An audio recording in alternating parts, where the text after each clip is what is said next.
Michael Phelps का नाम तो आपने सुना ही होगा। अगर नहीं सुना है तो सिर्फ इतना जान लो कि जहां पर इंडिया ने पूरे ओलंपिक की हिस्ट्री में 10 गोल्ड मेडल जीते थे, वही इस अकेले इंसान ने ओलंपिक में 23 गोल्ड मेडल जीते हैं। तो ऐसा क्या किया इस इंसान ने जो कि हमारा पूरा देश मिलकर नहीं कर पाया? माइकल फेल्प्स ने क्या अलग किया इस दुनिया से? इन्हें सबसे पहले जुनून चढ़ गया था मार्केट स्पीड का रिकॉर्ड तोड़ने का। मार्क स्पीड ने एक रिकॉर्ड बनाया था स्विमिंग के अंदर एक ही बार में 7 गोल्ड मेडल जीतने का, और पूरी दुनिया ये मान चुकी थी कि अब ये रिकॉर्ड नहीं टूटने वाला है। लेकिन इन्हें रिकॉर्ड हर हाल में तोड़ना था और अपने नाम एक नया रिकॉर्ड बनाना था। अब इन्हें रिकॉर्ड तो तोड़ना था मार्क स्प्लिट का। इन्होंने ये देखा कि स्कोर को बनाने के लिए मार्क स्प्लिट ने क्या किया।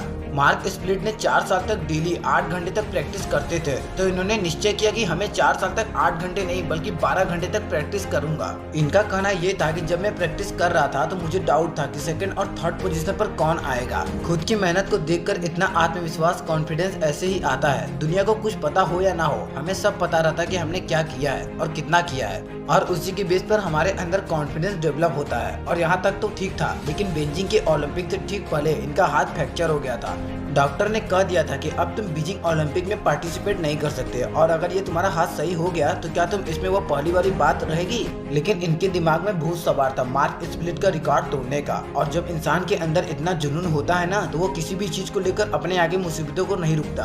हाथ टूट गया था, कोई बात नहीं, इन्होंने पैरों से अपनी प्रैक्टिस स्टार्ट कर दी और प्रैक्टिस कर करके अपने पैरों को इतना मजबूत बना लिया कि जब तक इनका हाथ सही हुआ, इनके पैरों की वजह से इनकी स्पीड कई गुनी बढ़ चुकी थी। और जब हाथ और पैरों का कॉम्बिनेशन बना तो दूर दूर तक इनका कोई मुकाबला नहीं कर सकता था। जो इंसान करना चाहता है ना, उसकी जिंदगी में बहुत ही मुसीबतें होती है, और जो कुछ नहीं करना चाहता उसकी जिंदगी में भी बहुत मुसीबतें होती हैं। बस फर्क इतना होता है कि करने वाला सॉल्यूशन ढूंढ ही लेगा, और जो नहीं करने वाला होगा उसे सॉल्यूशन नहीं मिलेगा। बस इतना फर्क होता है और कोई फर्क नहीं होता। इन्होंने अपनी सबसे बड़ी मुसीबत में सबसे बड़ा मौका ढूंढा, और 2008 में फाइनली इन्होंने मार्क स्प्लिट का रिकॉर्ड तोड़ दिया। और उसके बाद में 4 साल बाद 2012 में 5 गोल्ड मेडल और 2 सिल्वर फिर भी जीत लिए। लेकिन उसके बाद ही कुछ गलत आदतों में पड़ गए, ड्रग्स का शिकार हो गए, जिसके चलते कई बार उन्हें जेल भी जाना पड़ा। इनका तो यह तक कहना था कि एक टाइम पर ये स्पोर्टमैन तक नहीं रहना चाहते थे। एक ऐसे डिप्रेशन में चले गए थे जहाँ पर कई दिनों तक एक ही जगह पर रहे और जीने की तमन्ना तक ये खो चुके थे। लेकिन फिर इन्हें एक गलती का एहसास हुआ और फिर इन्होंने कमबैक किया। 2012 के ओलंपिक में इन्होंने संन्यास ले लिया था, लेकिन 2014 में इन्होंने फिर से कमबैक किया और अपनी प्रैक्टिस फिर से शुरू कर दी। और 2 साल तक प्रैक्टिस करने के बाद 2016 ओलंपिक में उतरे, और 2016 में पूरी इंडिया मिलकर गोल्ड तक दूर की बात है, सिर्फ एक सिल्वर लेकर आया था। और 2016 में यह अकेला बंदा 5 गोल्ड मेडल और 1 सिल्वर लेकर आया था, जबकि 2012 के बाद भी ये संन्यास ले चुके थे, मेजर डिफरेंस में जा चुके थे, ड्रग्स का शिकार हो चुके थे, इन्हें जेल तक जाना पड़ा था।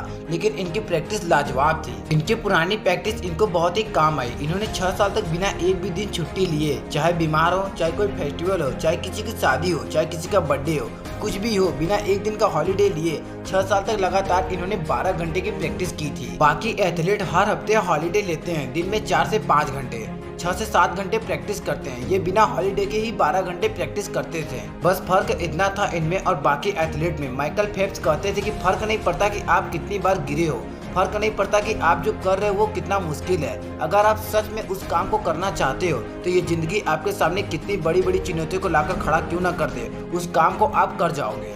दोस्तों, यदि वीडियो आपको अच्छी लगी हो तो वीडियो को लाइक जरूर करें, और यदि अभी तक हमारे चैनल को सब्सक्राइब नहीं किया तो जरूर सब्सक्राइब कर लें।